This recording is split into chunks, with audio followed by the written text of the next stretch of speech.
Praise the lord. ప్రతి ఒక్కరు British వాళ్ళు మిషనరీస్ ఒకటే అని అంటున్నారు. కాదు.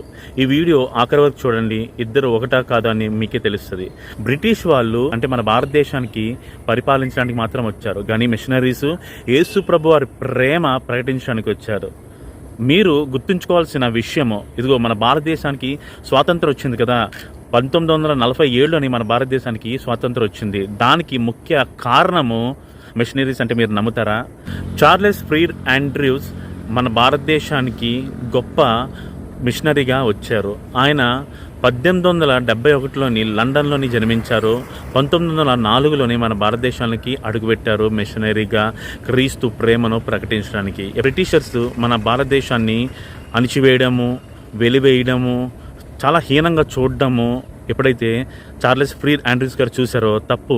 క్రీస్తు ప్రేమను మనం వాళ్ళకి చూపించాలి, కానీ వాళ్ళని మనము బాధించకూడదు, వాళ్ళని చిన్న చూపు చూడకూడదు, వాళ్ళని వెలివేయకూడదు అని చెప్పి అంటే రాని వాళ్ళని చెప్పి వాళ్ళని బాధించడము చార్లెస్ ఫ్రీడ్ ఆండ్రూస్ గారు చాలా బాధపడ్డారంట. ఎలాగైనా నేను వీళ్ళ జీవితాన్ని మార్చాలి. రవీంద్రనాథ్ ఠాగూర్ కూడా చార్లెస్ ఫ్రీడ్ గారికి దీన బంధువు అని చెప్పి గొప్ప బిరుదు కూడా ఇచ్చారంట. ఎంత గొప్ప విషయం కదండి. ఒక మిషనరీకి ఎక్కడో ఇంగ్లాండ్లో పుట్టిన అతనికి మన భారతదేశము ఒక దీన బంధువు అని చెప్పి ఒక గొప్ప బిరుదు ఇచ్చిందంట. ఎందుకు అతనికి అంత గొప్ప బిరుదు ఇచ్చారు?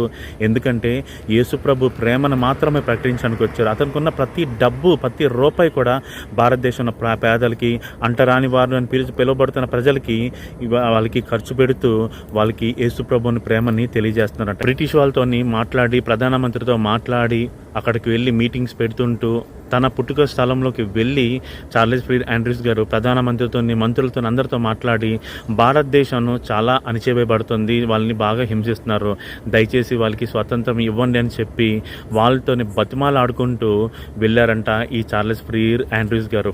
అలాగే గాంధీ గారిని కూడా తీసుకువెళ్ళి ఒక రౌండ్ టేబుల్ మీటింగ్లోని గాంధీ గారిని కూడా అక్కడ కూర్చోబెట్టారట. అప్పుడే వీతను నిజమైన స్నేహితుడు, దీనబంధువు అని చెప్పి అతన్ని చార్లెస్ ఫ్రీడ్ ఆండ్రూస్ గారిని రవీంద్రనాథ్ ఠాగూర్, గాంధీ గారు అందరూ ఒక స్నేహితుడిగా మెచ్చుకున్నారంట. చార్లెస్ ఫ్రీడ్ గారిని బ్రిటిష్ వాళ్ళు వెలివేశారంట.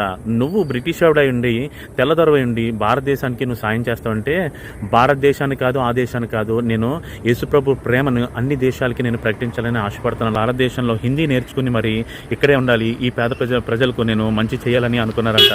క్రీస్తు ప్రేమని ప్రకటించాలనుకున్నారట ఈ చార్లెస్ ఫ్రీడ్ ఆండ్రూస్ గారు.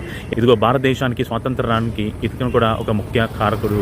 లండన్లో ఉన్న వాళ్ళతో నేను పోరాడాలి, వాళ్ళని ఎలాగైనా ఒప్పించాలని చెప్పి ఎలాగైనా వాళ్ళ మనసులు మార్చారంట. ఈ వీడియోని అనేక మందికి షేర్ చేయండి. దేవుడు మీ అందరిని దీవించి ఆశీర్వదించును గాక. ఆమేన్.